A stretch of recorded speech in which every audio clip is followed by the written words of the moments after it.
یا اللہ مجھے اولاد دے دے۔ اور ایک اور بہت بڑی بات امام مناوی رحمۃ اللہ علیہ کے بارے کہتے ہیں اگر یہ ایک بنیاد ایک مقصد شادی کا ہوتا نا تو یہ ایک مقصد کافی ہے۔ یعنی نکاح کے کئی مقاصد ہیں، نکاح کرنے کے کئی مقاصد ہیں، اس کے کئی فوائد بیان ہو سکتے ہیں، لیکن وہ کہتے ہیں ایک مقصد اگر ہوتا نا نکاح کا صرف ایک، وہ ایک ہی کافی تھا، اور وہ پتہ کیا ہے کہ انسان کی اولاد اس کے لیے صدقہ جاریہ بن جاتی ہے، نیک نامی کا ذریعہ بنتی کرتے کہتے ہیں یار بڑا نیک ہے، اس کی ماں نے تربیت بڑی اچھی کی ہے، اس کے باپ نے اس کو نا بڑے اچھے مینرز دیے، لڑکی اچھی ہے، باپ پڑھتا ہے، اس کو دیکھ کے لوگ اس کی ماں اس کے باپ کی تعریف کر رہے ہیں۔ نیک نامی کا ذریعہ جہاں پہ اولاد ہوتی ہے وہاں پہ اس کے لیے صدقہ جاریہ بھی ہوتی ہے، بہت بڑا صدقہ ہے۔ آپ نے نماز پڑھی ہے، آپ نیت کریں نہ کریں آپ کی اس نماز کا اجر آپ کے والدین کے کھاتے میں لکھا گیا، آپ نہ نیت کریں کہ جی میں یہ نہیں کہ دے کے چڑھا دیے کر دیا وہ کر دیا، آپ اگر اپنی عبادات پوری کر رہے ہیں وہ ثواب پہنچ رہا ہے۔ ہاں ان کے نام کے آپ صدقہ خیرات کرتے ہیں وہ بڑی اچھی بات ہے، لیکن ان کے لیے آپ کا ہر عمل یہ صدقہ جاریہ ہے، حدیث کا ثبوت موجود ہے۔ احصال ثواب کی ہمارے یہاں بڑی پیسے ہوتی ہیں، سب سے بڑا احصال ثواب اگر کوئی انسان کے لیے ہے تو اس کی اولاد ہے، پھر اولاد کی آگے اولاد ہوگی، آگے نسل بڑھتی جائے گی، یہ صدقہ جاریہ بن جائے۔ اس طرح علم ہے، لوگوں سے فائدہ اٹھائیں۔ تو ہر اولاد کی یہ کچھ ضرورت جو ہے نا چیزیں ہیں جس کی اولاد ہمیں چاہیے، ہماری ضرورت ہے۔ پھر اولاد اگر آپ نے دینی ہے تو اس کے حقوق بھی سمجھنے چاہیے، ہمارے پہ کیا ذمہ داریاں عائد ہوتی ہیں۔ آپ کیا سمجھتے ہیں تربیت اولاد میں سب سے پہلی بات کیا ہو سکتی ہے؟ آپ کس چیز کو سمجھتے ہیں کہ یہ پہلا حق بنتا ہے اولاد کا؟ کیا ہونا چاہیے؟ دینی علم، نام رکھنا، اور غصہ تو نہیں کرتے سوال سے؟ تربیت کرنی۔ ایک بار تو میرا درس تھا ایک دن، تو میں نے سوال کر لیا، بابا جی بیٹھے تھے کہتے بھائی سوال نہ کرو درس دیں۔ میں نے کہا نہیں بابا جی اللہ کے رسول بھی سوال کیا کرتے تھے، تو میں اس لیے کرتا ہوں کہ ذرا بندے میرے ساتھ، ہاں آپ کو پتا ہے بندے کا دماغ سب سے زیادہ اس وقت کام کرتا ہے جب اسے سوال پوچھا جاتا ہے، تو اس لیے ہم ابھی پوچھ لیتے ہیں۔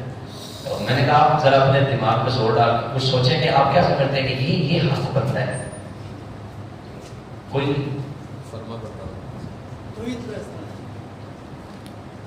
ایک بات کسی کے ذہن میں نہیں آتی اور وہ بڑی ضروری بات ہے، اور وہ پتہ کیا ہے؟ نہیں ہمیں یہ لگتا ہے کہ بچہ جب آئے گا تب اس کے حقوق شروع ہوتے ہیں، بچہ اپنی دنیا میں نہیں آیا اس کے حقوق پہلے شروع ہوتے ہیں۔ ہاں جی یہ بات بارک اللہ فیکم، آپ اچھی ماں تلاش کریں، اچھا باپ تلاش کریں، حق ہے بچے کا۔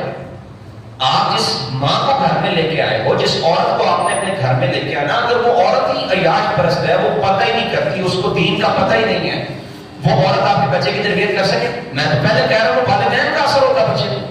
آپ ہمارے یہاں جو وہ کوئی گل نہیں، منڈا نماز نہیں پڑھتا پھر سگریٹ پیتا ہے، پھر کڑی گل ہے ساری بڑی بھوکی تیری بات، یہ حق ہے بچے کا۔ وہ لڑکی کے لیے اگر والدین کوئی مرد تلاش کر رہی ہیں، وہ دیکھیں اس کے والدین کہ ہم کس لڑکے کو اپنا داماد بنا رہے ہیں، یہ بچی جو ہے ہم کس کے ساتھ اس کو جو ہے نا وہ بیاہ ہے، تاکہ کل کو جو اولاد ہو یہ اس کی اچھی تربیت کر سکے، کیونکہ اس کا اثر اولاد پہ ہونا ہے۔ ہمارے یہاں نبی صلی اللہ علیہ وسلم نے دیکھو دین دیکھو، دنیا دیکھو، سب کچھ دیکھو، حسن بھی دیکھا کرو، جمال بھی دیکھا کرو، نسب بھی، حسب بھی، مال بھی، لیکن آپ نے فرمایا ان سب میں فَاظْفَرْ بِذَاتِ الدِّین، دین کو ترجیح دیا کرو۔ اگر دین ہے تو سب کچھ ہے، اگر دین نہیں ہے تو اس اولاد اس مال کا کیا فائدہ، اس حسن کا کیا فائدہ؟ ہم نے دیکھنا ہے رنگ بڑا گورا چٹا ہے، سونا خوبصورت ہے، بطریق ہے، مال اچھا ہے، پیسے والا ہے، اچھا گھر بنا ہوا ہے، اپنے قدموں میں کھڑا لڑکا ہے، آنے دو جی۔ دین کیسا ہے؟ ترجیح نہیں ہے۔ دین اس کا کیسا ہے؟ اسے پتہ ہی نہیں دین کے مسائل کا، اسے پتہ ہی نہیں اللہ کے ساتھ تعلق نہیں ہے، نماز کی پابندی نہیں ہے، اس میں بڑی خامیاں پائی جاتی ہیں، کوئی بات نہیں، ہو جائے گا ٹھیک بات۔ ترجیح یہ نہیں، ترجیح دیں نبی صلی اللہ علیہ وسلم کے فرمان کے مطابق دین کو۔ لیکن ایک لکھے نا، ایک اس کے ساتھ صفر لگائیں، کتنا بنا؟ ایک اور صفر لگ گیا، اگر لگاتے جائے صفر 1000 10,000، اگر آپ ایک ختم کر دیں تو پھر کتنے صفر لگا دیں گے؟ چاہے 100 صفر لگائیں، وہ قیمت ہے؟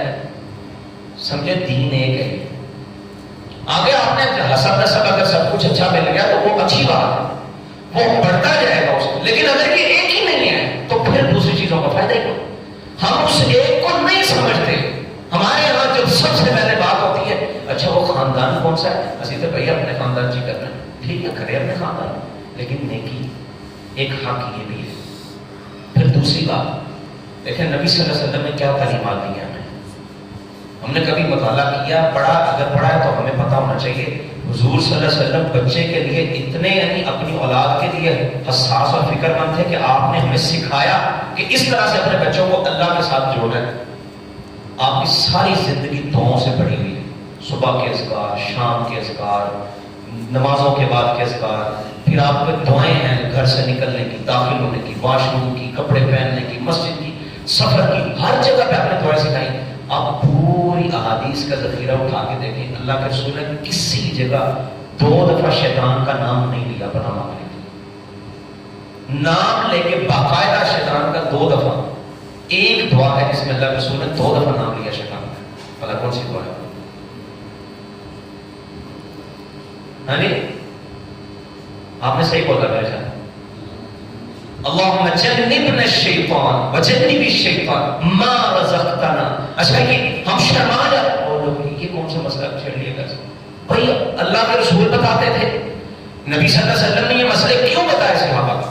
آپ کی جو بیڈ روم کی جو لائف ہے اس کو بھی آپ جو صحابیات نے ہمارے سامنے رکھا ہے تاکہ ہم سیکھ سکیں۔ نبی صلی اللہ علیہ وسلم ابھی شادی ہوئی ہے، ابھی علیحدگی اختیار کرنے لگے، آپ نے فرمایا اپنے یہ لباس جدا کرنے سے پہلے دعا پڑھو اللہ ہمیں بھی شیطان سے بچانا، اور پھر تو ہمیں اس کے نتیجے میں جو رزق دے گا نا، وہ چاہے بچی ہے جو بچہ ہے، ہم آج سے اسے تیری پناہ میں دے رہے ہیں، اسے اپنی حفاظتوں میں رکھنا، جیسے ہم کہتے ہیں نا جاتے ہیں اللہ بنیا رکھنا، پہلے ہی اللہ کی جو ہے اس کو جو ہے پناہ میں دے دے، اللہ یہ جو بھی دے گا نا اسے اپنی پناہ میں رکھنا، کسی اور کی پناہ اس کو نہیں چاہیے۔ آج لوگ کہتے ہیں فلاں جو ہے نا اس کا ہمیں سہارا ہے، فلاں ہمارا ہے، فلاں کس نہیں، تو پتہ نہیں کس کس کا نام لیتے ہیں، اور پھر شیطان نے حصہ بھی رکھا اپنا، اس نے رکھنا بھی ہے، لوگوں نے اپنے اپنے پناہ کی بنائی ہوئی ہے جگہ، وہ کہتے ہیں جی 11 کا 2 دن نا ساڑی واجب کھانا چاہ فون آتا ہے، اور آتا ہے سارا جنرل بات کیوں آتا ہے؟ ایمان کمزور ہے، شیطان ہے، اس نے اپنا حصہ رکھا ہوا ہے، یہ سمجھتے ہیں کہ ہم ان کی پناہ میں ہیں، ہم ان کو کچھ دے دیتے ہیں جان چھوٹ جاتی ہے، آتا ہے کیونکہ ایمان کی کمزوری، تو وہ کہتا اللہ میں نے حصہ رکھنا ہے ان میں سے، تیرا تو جتنی بھی ہوگی نا میں اپنا بناؤں گا، میں نہیں بنا، پہلے ہی اللہ کی پناہ میں دے۔ عقیدے کا بھی یہ مسئلہ ہے کہ ہمیں ہماری رب کی پناہ، بچے کو تب دے، نبی صلی اللہ علیہ وسلم حسن حسین کو اللہ کی پناہ میں دیا کرتے، صبح کے ٹائم، شام کے ٹائم، اعیذکما بکلمات اللہ التامۃ من کل شیطان وہامۃ ومن کل عین لامۃ، اللہ یہ نظر بد سے اس کو بچا کے رکھنا، اسے شیطان سے بچا کے رکھنا، اپنی پناہ میں رکھنا ان دونوں کو۔ کب سے شروع ہو گئی ہے بچے کی جو ہے نا وہ تربیت اور اس کے حقوق؟ ابھی شادی نہیں ہوئی، پھر شادی کے بعد ابھی بچہ آیا نہیں ہے، پہلے ہمیں پتہ ہونا چاہیے کہ اس کے حقوق کیا ہیں۔ یہ دعا سکھائیں اپنے بچوں کو، کیوں نہیں آتی؟ پتہ نہیں کون سے کورس کروا دیے جاتے ہیں ان کو کہ شادی کے معاملہ پتہ نہیں کیا کچھ بتاتے ہیں، لوگ دوست بیٹھے ہوتے ہیں اچھا کہ جو ہے نا وہ اس کو بڑی تربیت کرتے ہیں، لیکن یہ چیزیں نہیں سکھائی جاتی۔ سنیں نا اپنے بچے سے ادھر شادی کی بڑی باتیں کرتے ادھر آؤ دعا دعائیں تو سناؤ، تمہیں پتہ ہے بچے کی تربیت کیسے کرنی ہے، حقوق کا پتہ ہے، پہلے اس کو یاد کروا کے پھر شادی کرو، یہ تربیت صحیح کرے گا۔ اپنی بیٹی سے ماں اس کے ساتھ سارے محبت کرے گا، اس کو سکھائے، یہ شرم والی باتیں نہیں ہیں، اگر شرم میں رہ گئے تو پھر کچھ آنا ہی نہیں ہے، یہ ضروری چیزیں ہیں۔ نبی کریم صلی اللہ علیہ وسلم نے صحابہ کی کہاں تک تربیت کی ہے؟ اگر یہ نبی صلی اللہ علیہ وسلم بھی یہ کرتے ہیں جو ہم کرتے ہیں، ہمارے جو ہے نا ایسے نظریں جھک جاتی ہیں، لو جی یہ کیسا مسئلہ ہے، شرم و شرم کی بات ہی نہیں کرتے، اگر اللہ کے رسول یہ کرتے تو ہم تک دین پہنچتا ہی نہ، یہ چیزیں ضروری ہیں۔ نبی صلی اللہ علیہ وسلم کی تو وہ مجھے بات یاد آ گئی، جب کسی قافلے سے واپس آتے دور کہیں گئے ہوتے اور اس زمانے میں سفر لمبے ہوتے تھے، آج تو بندہ یہاں سے مطلب جو ہے نا وہ کسی دور دراز کے علاقے سے ایک دن میں ہو کے واپس آ جاتا ہے، لیکن اس زمانے میں ایسا نہیں تھا، کہیں ادھر گجرا والا بھی جانا ہے تو شاید ان کو وہاں کوئی اسٹے کرتے کرتے آتے آتے ان کو ہفتہ 2 ہفتے لگ بھی جائے، اتنے لمبے سفر ہوتے تھے۔ اللہ کا رسول جب بستی کے باہر آ جاتے نا کہتے گھر میں پیغام بھیجو، آپ حیران ہوں گے کہ یہ کیسے کمال کی تربیت تھی نبی صلی اللہ علیہ وسلم، گھر میں پیغام بھیجو اور ان سے کہہ دو تستحد المغیبۃ، اللہ تستحد پتہ کیسے کہتے ہیں؟ لوہے کو استعمال کرنا، کہ جس عورت نے لوہا استعمال کرنا ہے، سمجھ گیا نا میری بات؟ وہ استعمال کر لے، اس کا خامن گھر آ ہے۔ کمال تربیت ہے نہیں؟ اگر مطلب میرا موضوع وہ نہیں ہے حقوق زوجین کا کہ اللہ کے رسول نے ان کی محبتیں بڑھانے کے لیے ہمیں کیا کیا چیزیں سکھائی، تو آپ نے تو یہ چیز نہیں رکھی کہ نہیں شرم کرنی، اس طرح کا مسئلہ بیان نہ کرو۔ ہر مسئلہ اللہ کے رسول نے کھول کے واضح کر کے ہمیں سکھایا۔ تو اس کے بعد اولاد دنیا میں آ جائے، اس کا اچھا نام رکھیں۔ اچھے نام میں ہمارے یہاں بڑا ٹرینڈ بن گیا کہ منفرد رکھا، جو پہلے کسی نے نہ رکھا ہو۔ اچھا کیا ہوگا؟ آپ ایسا نام رکھ لیں جو پہلے کبھی کسی نے، کیا ہوگا؟ کچھ ہوگا نہیں، عجیب سا نام جو کسی کو بولنا مشکل ہو جاتا ہے، اس کے اسپیلنگ نہیں آ رہے ہوتے، وہ جو ہے نا اس کی تلفظ ٹھیک نہیں ہوتا، پتہ نہیں یار کیا نام رکھ لیا۔ ٹھیک ہے، اگر آپ نے رکھنا ہی رکھنا ہے، لیکن کوشش کریں اچھا نام ہو، کسی نیک بندے کے نام پہ ہو۔ نیک فالی لینا جائز ہے؟ جائز ہے۔ بدفالی جائز نہیں، اسلام نیک فال جائز ہے۔ آپ بچے کا اچھا نام رکھیں، جی میں نے اس کا نام عبداللہ رکھا ہے، یہ اللہ کا بندہ بنے گا۔ میں نے اس کا نام ابو بکر رکھا ہے، ابو بکر جیسا نیک بنے گا۔ نیک فالی اچھا نام رکھے صلاح کے نام پہ۔ باقی منفرد بھی رکھنا ہے تو رکھنے میں یہ نہیں ہے کہ ممانعت ہے، لیکن کوشش کریں کسی نیک بندے کے نام پہ نام، پھر اس کو گھٹی دینا، اس سے بھی نیک فال ہے۔ کسی نیک انسان کو ہاسپٹل میں ہوتے نہیں، وہ نرس کیا ہوتی ہے، اچھا وہ جاؤ باہر سے گھٹی لے کے آؤ، وہ لے کے آیا اور اس کو تعلق مل گئی، پتہ نہیں کس نے دے دی، پتہ ہی نہیں۔ اچھا بندہ نیک بندہ اس کو لے کے آئے اور اس سے کہیں یہ گھٹی دے۔ اگر آپ سمجھتے ہیں کہ میں خود جو ہے نا وہ پرہیزگار مطلب اپنے بچے کو گھٹی دے دیں، آپ کی ماں دے دے، باپ دے دے، اس کے بچے کی ماں دے، نام رکھیں، گھٹی دیں، عقیقہ کریں۔ ہمارے یہاں کیا ہوتا ہے؟ دعوتیں، یار تیرے کا دعوت نہیں کھائی، آپ کے گھر بچی ہوئی ہے، آپ نے کچھ کھلایا ہی نہیں ہے، کھاتے پیتے سب کچھ ہو گیا، لیکن جب عقیقے کی باری آتی ہے کہتے نہیں پیسے ہی نہیں۔ دعوت میں لا کے عقیقے پہ نہیں لگائے، یعنی وسعت ہے تو عقیقہ نہیں کرتے۔ ایک تو یہ وسعت ہی نہیں ہے، بندے کے پاس پیسے نہیں ہو، نہیں کر سکا۔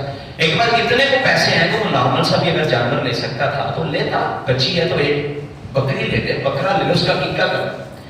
بیٹا ہے تو 2 کر دے، کر سکتا تھا، نہیں کیا۔ امام احمد بن حنبل کی بڑا سخت موقف ہے اس معاملے میں۔ وہ کہتے ہیں جو عقیقہ نہیں نہ کرتا اس بندے کو اس کی اولاد کا اجر نہیں ملتا، یعنی اس کے لیے اس کے اولاد صدقہ جاریہ کیوں نہیں؟ کیوں؟ اللہ کے رسول نے فرمایا کل غلام مرتہن بعقیقتہ، ہر بچہ اپنے عقیقے کی وجہ سے گروی ہوتا ہے۔ آپ نے اس کو گروی سے آزاد کروایا تو آپ کے لیے صدقہ جاریہ بنے، اگر آپ نے اس کو گروی سے چھڑایا ہی نہیں ہے۔ ایک یہ تو وسعت نہیں ہے، پھر تو بندہ مکلف نہیں ہے نا، تو اللہ رب العزت کسی پہ بول نہیں ڈالتا۔ ایک یہ کہ وسعت ہے اور یہ کام نہیں کیا، تو بہرحال یہ چیزیں ہوگی۔ اب اولاد کی تربیت میں جو 1-2 چیزیں بڑی اہم ہیں، بس اس کی بات کر کے میں اپنی بات ختم کرتا ہوں۔ نیک ماحول میں اولاد، اسلامی ماحول، اچھا ماحول ان کو آپ فراہم کریں۔ ابراہیم علیہ السلام نے بہت بڑا مار کا سر انجام دیا، بڑا کارنامہ دیا سر انجام، اپنی اولاد کو، اپنے بچے کو لیا، اپنی بیوی کو لیا، اور بچہ بھی وہ جو بڑا مدت مدید کے بعد ملا تھا، جس کو اللہ سے دعائیں کر کر کے لیا، جوڑ چھوڑو اس کو وہاں۔ ابھی دیکھیں نا، آپ نے یہاں کہیں پلاٹ لینا ہو تو آپ دیکھیں گے رشتہ دار کلونی میں لیں، پاکرم میں لیں، کسی سوسائٹی میں لیں جہاں پہ سہولیات ہوں ساری، میٹھا پانی ہونا چاہیے، سیوریج ہونی چاہیے، وہاں پہ ہاسپٹل بھی قریب ہو، اسکول بھی اچھا ہو، سڑکیں بھی اچھی ہوں۔ دیکھتے ہیں کہ نہیں؟ ابراہیم علیہ السلام نے کیا دیکھا؟ وہاں سڑکیں تھیں، پانی تھا، کچھ بھی نہیں تھا۔ آپ یہ سمجھے، اگر یہ آپ تصور کریں نا وہاں کھڑے ہو کے کہ یہاں اگر میں کچھ دن ٹھہرا رہا تو میں مر جاؤں گا، تو یہ تصور آپ کی بات ٹھیک ہے، کیونکہ کچھ نہیں، دور دور تک زندگی کا نام و نشان نہیں۔ اور یہ میرا بچہ اللہ سے یہ نہیں کہا اللہ یہ پانی مانگے تو کہاں سے لے گا، میری بیوی کہاں جائے گی اس کو لے کے، پانی نہیں ہے یہاں پہ، یہاں کھانا نہیں ہے۔ اللہ سے مانگتے تو سائڈ پہ کھڑے ہو گئے، کہتے اللہ ان کو چھوڑ تو دیا ہے، ربنا لیقیموا الصلاۃ، اللہ ان کو اچھا ماحول دینا کہ تیرے ساتھ جڑ جائیں، یہ نمازی بن جائیں۔ رب سے مانگا تو کیا مانگا؟ ان کو اسلامی ماحول دے دینا، جسے اسلام مل گیا، جسے دین مل گیا، اس کے لیے دوسری چیزیں پھر وقت نہیں رکھتی۔ سب سے پہلی چیز جو ترجیح تھی وہ یہ تھی کہ اللہ ان کو اسلامی ماحول دے دے۔ ہم دیکھتے یہ ہے، مسجد بھی آگے قریب نہیں ہے وہاں پہ، اور آپ کے بچے کی روحانی غذا کہاں سے آئے گی؟ مارکیٹ تو ہے، پھل منڈی بھی قریب ہے، سب کچھ ملتا ہے وہاں سے، چکن مٹن سب کچھ ملے گا، لیکن اس کی جو روح نے غذا پانی ہے اس کے لیے کوئی اسلامک سینٹر بھی قریب ہے کہ نہیں؟ یہ بندہ وہاں سے مڑتا ہی رہے گا تو پھر کیا کرے؟ کوئی بات گھر لے لیتے ہیں اور پھر وہ قاری صاحب آتے ہیں گھر کو پڑھا بھی جاتے ہیں، ٹچ پہ رکھا ہوا اسلام کو نے تھوڑا بہت، باقی کی ساری چیزیں پورا چیک اینڈ بیلنس، لیکن یہاں پہ وہ بس آتے ہیں وہ پڑھا جاتے ہیں، دور کوئی ہے جمعے میں چلے جاتے ہیں نماز پڑھی پڑھی. یعنی میں یہ نہیں کہتا کہ آپ مطلب بالکل مسجد کے قریب گھر لیں، لیکن کم از کم آپ کی ترجیح میں یہ شامل ہو کہ بھائی میں نے اس علاقے پہ لینی جہاں کوئی ایسا مرکز ہو میں وہاں جا کے نماز پڑھ سکوں. اسلامی ماحول دینا آپ کی ذمہ داری ہے. ہمارے گھروں کا ماحول بڑا خراب ہو گیا، ہم نے گھر کا ایسا ماحول بنایا بچہ اسے تربیت دے رہا ہے. جب بچہ چھوٹا ہوتا ہے وہ نہیں دیکھتا صحیح کیا ہے غلط کیا ہے، وہ سیکھتا ہے. آپ اسے غلط چیز سکھائیں گے تو وہ بھی سیکھے گا، آپ اسے ٹھیک چیز بتائیں گے اس کے سامنے پیش کریں گے وہ بھی سیکھے، کیونکہ اس کا مرحلہ سیکھنے کا ہے. اسے پتہ ہی نہیں غلط کیا صحیح کیا، وہ جج نہیں کر سکتا، بچہ ہے نا. یہ آپ نے اس کو ماحول اسلامی دینا، اچھا ماحول دینا ہے. ہمارے گھر کا ماحول کیا ہے؟ ہم نے خود پیسہ پے کیا کہ غلط ماحول بنا، ٹی وی لگوا کے دیا، کیبل لگوا کے دی، نیٹ لگوا کے دیا، موبائل اس کے ہاتھ میں پکڑا دیا، وہ کہیں اور بیٹھا ہے، وہ آتا ہے ہمارے گھر میں ہمارے بچے کی ہمارے پیسے پہ تربیت کر کے چلا جاتا ہے. کیا سکھایا جا رہا ہے آج کل کی یہ چیزوں میں؟ اب یہ رمضان ٹرانسمیشن میں جو ایک طبقہ ہے نا جس کو ہم کنجروں کا طبقہ کہتے ہیں، جو بھانڈ میراثیوں کا طبقہ ہے، وہ آتے ہیں اور وہ ہمیں دین سکھا رہے ہیں. بڑے پڑھے لکھے لوگوں کے گھروں میں رمضان ٹرانسمیشن چل رہی ہوتی ہے اور دین کون سکھا رہے ہیں؟ بھانڈ اور میراثی. یہ رمضان ٹرانسمیشن ہے. ہم نے پیسہ پے کیا جی، میں کیبل لگوائی ہے میں نے، یہ پیسے لو میرے بچے کی میرے گھر کا ماحول برباد کرو. ساس بہو کے ڈرامے جو دیکھے گی بیٹی چھوٹی ہوتی وہ کل کو کیا کرے گی؟ یہ انہوں نے سکھایا سارے یہ ڈرامے بازیاں، پھر ڈراموں پہ لگ جاتے ہیں بچے. ہم نے خود ان کو ڈرامے سکھائے. ہمارے گھروں کا یہ ماحول ہے اور اس ماحول سے جو بچہ فرمان چڑھتا ہے پھر اس کو وہی عادتیں ہوتی ہیں. اور ہم ایک ہمارے اندر ہم ہی پتہ کہ ہم کہتے ہیں کوئی بات نہیں بڑا ہے تربیت بھی کرنا. انہوں نے جو اخیار ہیں ہمارے بچوں کی تربیت کب سے شروع کی ہے؟ یہ نا باپٹا ٹاؤن پنجاب سوسائٹی کے اگر قریب کالج روڈ پہ لگتا ہے، اس کو ہمارا وہاں دورہ قرآن ہو رہا ہے. تو میں نا وہاں ان کے گھر میں ایک دن بیٹھا ہوا تھا، وہ گھر کے اندر انتظام کیا. وہ ایک بچے سے میں نے دیکھا ان کے پاس ایک کھلونا تھا، اس کہتے ہیں پپٹ کھلونا، شاید آپ کو پتا ہو کسی کو، مجھے تو پتا نہیں تھا وہ کیا. میں نے اس کو دیکھا تو میں حیران ہوا. میں نے کہا یہ کیا چیز ہے؟ میں نے کہا خاص چیز ہوگی. کہتے ہیں کہ کھلونا ہے. اور کھلونا بھی کیا ہے؟ پتا ایسے کوئی ربڑ سی ہے بس، وہ ادھر سے دوائیں ادھر سے نکل آتی، کچھ بھی نہیں. لیکن اس ربڑ کے جو رنگ تھے نا انہوں نے مجھے پریشان کر دیا. میں نے کہا یار یہ رنگ انہوں نے بچے کے ہاتھ میں کیوں پکڑا دی؟ غیر شعوری طور پہ ہمیں نہیں پتا وہ کیا ہے. ہمارے گھر میں سلو پوائزننگ ہو رہی ہے. بچے کو وہ ٹک ٹک لگے ہوئے، وہ اپنا سکھا رہے، اپنی تربیت پہنچا رہے، کبھی ٹی وی کے ذریعے، کبھی نیٹ کے ذریعے، کبھی کیبل کے کسی بھی طریقے سے، کبھی ان کھلونوں میں، کبھی کارٹونوں میں. وہ ہمارے بچوں کو برباد کر رہے اور یہ برباد ہوتے ہیں. اور آپ کو پتا ہے سائیکالوجسٹ کیا کہتے ہیں، ماہر نفسیات کہتے ہیں آپ اگر کسی کو بچپن میں کوئی چیز بار بار دکھاتے ہیں نا اس سے وہ مانوس ہو جاتا ہے، اس کے انکانشیس میں وہ چیز چلی جاتی ہے، غیر شعوری طور پہ وہ بچہ اس سے مانوس ہو جاتا ہے. کل کو آپ جب بڑا ہوگا نا اسے وہ چیز پیش کریں گے کیونکہ اس کے ذہن میں ایک اسکیچ بنا ہوا ہے، اسے مانوس ہاں یہ ٹھیک، اسے قبول کر لے گا. اچھا وہ رنگ پتا کیا تھا؟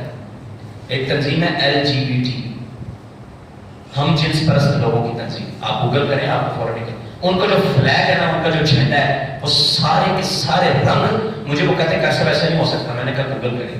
جھنڈا اس نے نکالا، وہ کو 7 رنگ تھے. میں نے کہا یہ ساتوں کے ساتوں میچ کرو، ایک رنگ بھی مختلف نہیں. انہوں نے اپنے جھنڈے کے رنگ اس بچے کے ہاتھ میں پکڑا دیے تربیت کرنے کے لیے. ابھی سے اس کی تربیت کرو، ابھی سے ماحول دو، یہ ہمارا بن جائے کل. ہم کہتے ہیں کوئی بات نہیں بچے تو ہے. پہلے وہاں لوری دے کے بچے کو سلاتی تھی، آج کہتے ہیں جب تک یہ ڈرامہ نہ دیکھے یا جب تک یہ کارٹون نہ دیکھے سے نیند نہیں آتی. اسے موبائل پکڑاؤ. اور میں اس پہ اگر بات کروں تو اس میں کیا سکھایا جاتا ہے، یہ جو چھوٹے چھوٹے بچوں کے لیے چیزیں آج کل لوگوں نے نکالی ہیں. تو ہاں ٹھیک ہے موبائل میں اسلامی چیزیں بھی آپ دیکھ سکتے ہیں، اس میں وہ دے دیں اسے. لیکن جو ہمارا ماحول ہے نا میں اس کی بات کر رہا ہوں، بڑا خراب ہو گیا ہوگا. اللہ ہماری حفاظت فرمائے. پھر ہم کہتے ہیں کوئی بات نہیں، کوئی شادی پہ شادی کڑا روز روز نہیں اور صاحب وہ اتنا تو مارجن دے دیا کریں، شادی پہ تو ذرا تھوڑا سا اللہ گلا کر لیں. اور پھر وہ ہلا گلا آپ کرتے ہیں نا، جب بچہ دیکھ رہا ہے وہ سارا کچھ دیکھ رہا ہے، اس کو پتا موویاں بن رہی ہیں، اسے پتا یہاں پہ ناچ گانے ہو رہے ہیں. آپ نے اگر وہاں پہ 2-3 بانٹ بلائے تھے نا کہ 10 بلا کے کل کو پروگرام کرے گا، یہ کبھی تو بکو نہ رکھے کہ یہ میرے بات میں نا وہ دیکھ پائے گا، وہ زیادہ پروگرام بڑھا کرے گا آپ سے، وہ زیادہ پیسہ لگائے گا، وہ زیادہ پیسہ اڑائے گا. کیوں؟ اس نے گھر سے دیکھا. کبھی لوگ کہتے ہیں یار میرا بیٹا گالی دیتا ہے، مجھے سمجھ نہیں آئی کہاں سے سیکھی اس نے. کہیں نہ کہیں سے سیکھتا ہے گھر میں، اس کو گھر سے تربیت مل رہی ہے، وہ بچہ کسی نہ کسی نے دی، اس نے سیکھ لی، وہ دے گا. تو اپنے گھر کا ماحول چیک کریں، اپنے بچے کا اپنی بچی کا موبائل دیکھیں. آپ ایک دوسرے کا موبائل چیک نہیں کر سکتے، ہم ایک دوسرے کا، میں آپ کا موبائل نہیں چیک سکتا، میرا نہیں کر سکتا، میری پرائیویسی ہے، آپ کی اپنی پرائیویسی. لیکن جو والدین ہوتے ہیں وہ حاکم اللہ نے ان کو بنایا، مطلب ان کو نگران بنایا. کلکم راعی وکلکم مسئول عن رعیتہ، آپ سے اپنی رعایا کے بارے میں پوچھا جائے گا کہ بتاؤ اس کو کس طرح تم نے ڈیل کیا، کس طرح سے ان کے معاملات رکھے. اور یہ سوال ہوگا اولاد کے بارے کہ یہ تمہیں ایک امانت سونپی تھی، بتاؤ اس میں خیانت تو نہیں کی. دیکھیں میرا بیٹا کس گروپ کے اندر ایڈ ہے، اس نے کون کون سے گروپ جوائن کر رکھے ہیں، یہ کیا کیا دیکھتا ہے، اس کی چیٹ جرنلسٹ کس کے ساتھ چیٹنگ کرتا ہے، پتا چلے آپ کو اس کا ماحول کیا ہے، اس کی مجلس کون سی ہے. آپ کو اگر پتہ ہی نہیں ہے تو وہ پتہ نہیں کن کے ہاتھوں میں جا کے خراب ہو جائے گا. چیک کریں اس کو، دیکھنا ضروری ہے. مجلس اس کے دوست کون سے ہیں، کن دوستوں کے پاس یہ راتیں گزارتا ہے، کن کے ساتھ یہ جو ہے نا باہر سیروں پہ نکلتا ہے، اس سے پوچھیں، نظر رکھیں اپنی. اگر یہ رکھیں گے تو آپ کی اولاد ٹھیک رہے گی. یہ بھی نہیں ہے، میں یہ نہیں کہنا چاہ رہا آپ دروغے بن جائیں، ہر بات پہ غور نہیں کرنا، ایسا نہیں. گیپ ختم کرے اولاد کے. بعض لوگ یہ کہتے ہیں میں تو گھر میں جاتا ہوں نا میرے بچے سہم جاتے ہیں، میرا بڑا ڈر ہے. یہ ڈر اچھا نہیں ہے. آپ گیپ ختم کریں. بچی ہے باپ سے ماں سے وہ اتنی اٹیچ ہو کہ وہ اپنا جو بھی ہے وہ اپنے باپ کو پہلے بتائے، وہ کسی اور کو بتانے سے پہلے آپ کو بتائے. آپ اتنا گیپ ختم کر دیں گے نا تو پھر وہ کسی اور کے ہاتھ میں نہیں جائے گا. پھر وہ بچہ کسی اور کے ہاتھ میں سے پتا میرا باپ میری سنتا ہے. سننا بھی ایک فن ہے، لسننگ ایک پورا چیپٹر ہے، اس کو آپ کو سیکھنا چاہیے. وہی میں نے اپنے بچے کو سننا ہے، بیٹا آپ کے جو مسائل مجھے بتائیں. یہ گیپ ختم کریں اور پھر آہستہ آہستہ اس کی تربیت پہ نگاہ رکھیں. اس کو یہ بھی محسوس نہ ہو کہ یہ میرے پہ دروغے بنے ہوئے، جب دیکھو ٹوک شوک لگے رہتے ہیں. وہ اتنا کمفرٹ زون کے اندر ہو، اسے اتنا سکون ملے، اسے پتا میرے باپ ہے، یہ تو مجھے میرے سے پیار ہی بڑا کرتے ہیں. پیار میں آپ اس کی تربیت کر جائیں. یہ چیزیں بڑی لازمی ہیں. نبی صلی اللہ علیہ وسلم نے فرمایا انظر من یخالل، دیکھا کرو دوست کسے بناتے ہو. المرء علی دین خلیلی، بندہ اپنے دوست کے دین پہ ہوتا ہے. آپ نے کسی کو دیکھنا نہیں بندہ کیسا اس کے دوست دیکھو. اس لیے اپنی اولاد کے دوستوں پہ بھی دھیان رکھیں، اپنے دوستوں پہ بھی دھیان رکھیں. آپ اگر آپ کا کوئی دوست آپ گھر میں آتا ہے وہ بار بار جب دیکھو سگریٹ پہ کش لگا رہا ہے، یہ بچہ اسے نہیں سیکھے گا. تو یہ ساری چیزوں ان کو دھیان میں رکھیں، اپنی اولاد کو اسلامی ماحول دیں. اور ایک بڑی اہم بات، آپ کی نیکی کا اثر بھی ہوتا ہے آپ کی اولاد پہ. خود نیک بنے. اگر بندہ کہے میں تو نہیں، میں نماز نہیں پڑھتا، میں سب فجر میں سویا ہوں، اگر توقع کروں میری اولاد اٹھ کے جائے گی، وہ دیکھ رہے ہیں کہ ابا جی تو سوتے ہیں. ہاں یہ کبھی کبھی ایسے بھی ہو جاتا ہے. اچھا یہاں پہ کسی کا آپ کے ذہن میں ایک بات آ سکتی ہے، اور نہیں جی نہیں ایسے بڑے دیکھے وہ بڑا نیک ہے، اولاد بڑی گندی نکلی. اور فلاں کو بھی دیکھا میں، اور جو ہے نا وہ بڑی نمازیں پڑھتا ہے، اولاد اس کی بڑی نافرمان ہے. فلاں جو ہے نا وہ دیکھو وہ تو نشئی ہے، وہ یہ ہے وہ ہے، اولاد بڑی چنگی ہے. یہ اصول نہیں ہے، یہ ایکسیپشن کیس ہوتے ہیں، مطلب کبھی ایسے ہو سکتا ہے. لیکن جو اصول ہے وہ یہی ہے کہ آپ نیک بنے گے تو آپ کا اثر ہوگا اولاد. آپ دیکھیں آپ یہ فیروز پور روڈ پہ جائیں، اس پہ لمٹ کیا ہے گاڑی چلانے کی؟ کوئی ہے لمٹ؟ ہوگی نا کچھ 60 لمٹ ہوگی، مطلب تقریباً اتنی ہوتی ہے. اچھا یہاں 60 لمٹ ہے، آپ اپنی لائن میں جا رہے ہیں، ایک شخص باہر جا رہا ہے لائن میں بھی جا رہا ہے، لمٹ بھی پوری ہے، اس میں گاڑی جو ہے نا وہ اس میں ہوا بھی ہے، اس کی لائٹیں بھی ٹھیک ہے، سب ٹھیک تھا. یعنی اس کی احتیاط میں کوئی کمی نہیں تھی. اچانک ایکسیڈنٹ ہوا اور یہ بندہ مر گیا. کیا آپ اس بندے کو دیکھ کے کہ یار اس نے تو احتیاطیں پوری کی تھی پھر بھی مر گیا، میں کہتے 100 ہی چلانی، میں تو اس روڈ پہ 150 پہ گاڑی چلاؤں گا، چلائیں گے؟ آپ مجھے 150 پہ یہاں سے شروع ہو کے آپ مجھے کلمہ چوک جا کے دکھائیں. پہلے اشارے پہ کہیں نہ کہیں ٹھوک جانا ہے. کیوں؟ یہ اصول نہیں ہے. آپ اپنی احتیاط پوری کرتے ہیں پھر رب پہ چھوڑ دیں. اپنی احتیاط کرے. اور نبی صلی اللہ علیہ وسلم نے کہا تھا گوٹا باندھ کے پھر توکل کرو. نبی صلی اللہ علیہ وسلم سے اپنا کام کرنا ہے آپ نے. یہ نہیں کہ میں بیٹھا ہوں میں بولی میرے گھر میں روٹی آ جائے گی اللہ دے گا توکل اسے نہیں کہتے. آپ اپنی احتیاطیں پوری کریں پھر رب پہ چھوڑ دیں. پھر اللہ رب العزت کی مرضی وہ امتحان بھی تو لیتا ہے. تو یہ اصول نہیں بنانا کہ فلاں نیک ہے اس کی اولاد گندی. آپ نیک بنے آپ کا اثر ہوگا. سعید بن مسیب رحمۃ اللہ علیہ اپنے بیٹے سے پتا کیا کہتے تھے؟ کہتے اللہ ازیدن فی صلاتی من اجلک. بیٹا میں اللہ کے سامنے بڑی لمبی نمازیں پڑھتا ہوں, میں لمبے لمبے سجدے کرتا ہوں. اور یہ سعید بن مسیب وہ ہیں جو کہتے ہیں میری زندگی میں کبھی تکبیر اولیٰ خوف نہیں ہوئی. 30 سال کے عرصے سے وہ کہتے ہیں میں اللہ کے سامنے پہلے جا کے کھڑا ہو جاتا ہوں امام سے. اتنے نیک بندے کہتے ہیں بیٹا میں تیرے لیے لمبی نمازیں بھی پڑھتا ہوں. ایک میں پڑھتا ہوں اللہ مجھے جہنم سے بچا لے, میری آخرت ٹھیک ہو جائے. دوسری نمازیں میں اس لیے پڑھتا ہوں کہیں تو میرا نافرمان نہ ہو جائے. اولاد کے لیے دیکھیں آپ کی نیکی میں اگر کمی ہے تو اللہ اس کی بھی سزا دے سکتا ہے. اگر آپ نیک نہیں ہے وہ ہو سکتا ہے آپ کی اولاد اس کی نبوت ہوتی ہے. نبی صلی اللہ علیہ وسلم نے فرمایا اللہ کہتا ہے 7ویں نسل تک اللہ اگر کسی کی نیکی ہے اس کے ساتھ پہنچا دیتے ہیں. اور اگر کوئی بندہ اچھا ہوتا ہے اس کی جو ہے نا وہ نیکی ہے 7ویں نسل تک جاتی. اگر بندہ برا ہو تو اللہ کہتا ہے میری پھٹکار اور میری لعنت 7ویں نسل تک اثر انداز کر جاتی ہے. وہ خضر علیہ السلام اور موسیٰ علیہ السلام نے دیوار تعمیر کی تھی نا, سورہ کہف پڑھتے ہوں گے آپ, تو کیا اس کے بارے میں کہتے ہیں وہ امن جدار فکان لغلام نہیں آگے یتیم نہیں. اچھا یہاں پہ یہ نہیں ہے صالحین ہے. ماشاءاللہ آپ سورہ کہف پڑھتے ہیں آپ کو یاد ہوگی. صالحین ہی ہے نہیں ہے کہ وہ بچے 2 بچے تھے غلام تھے یعنی 2 بچے تھے یتیم تھے اور بڑے نیک تھے. اللہ نے ان کی دوار کی حفاظت فرمائی. یہ نہیں ہے کہ وہ نیک تھے, یہ صرف اتنا وہ 2 بچے یتیم تھے. آگے کیا ہے فی المدینہ وکانت تحتہ ان کا باپ بڑا نیک تھا. اس باپ کی نیکی کی وجہ سے اللہ نے ان کی ایسی حفاظت کروائی ہے کہ وقت کے اس زمانے کے سب سے بہترین شخص سے اللہ نے مزدوری کروائی کہ تم چنائی کرو, تم اینٹیں لگاؤ, یہ دیوار تعمیر کرو, کہیں ان بچوں کا خزانہ خراب نہ ہو جائے. وجہ کیا ہے ان کا باپ بڑا نیک ہے. اثر ہوتا ہے کہ نہیں ہوتا؟ باپ کی نیکی کا بھی اثر ہوتا ہے, ماں کی نیکی کا بھی اثر ہوتا ہے. اور بزرگ کہا کرتے تھے جب کسی کو دیکھتے ہیں نا بڑی برکت ملی ہوئی ہے, وہ کہتے تھے کہ تیرا کمال نہیں ہے, تیری ماں بڑی نیک تھی, تیرا باپ بڑا اچھا ہوتا تھا, اس کا اثر ہے کہ اللہ نے تجھے برکت دے دی ہوئی ہے. اپنے آپ کو اچھا رکھیں, نیکی کریں, نماز پڑھیں, رب سے دعائیں کریں اور پھر اللہ پہ ڈال دیں, پھر رب کی مرضی. فَإِذَا عَزَمْتَ فَتَوَكَّلْ عَلَى اللَّهِ. اپنا عزم جو ہے نا اپنی معاملات پورے کریں پھر اللہ پہ چھوڑ دیں. تو یہ لازمی چیزیں ہیں. آپ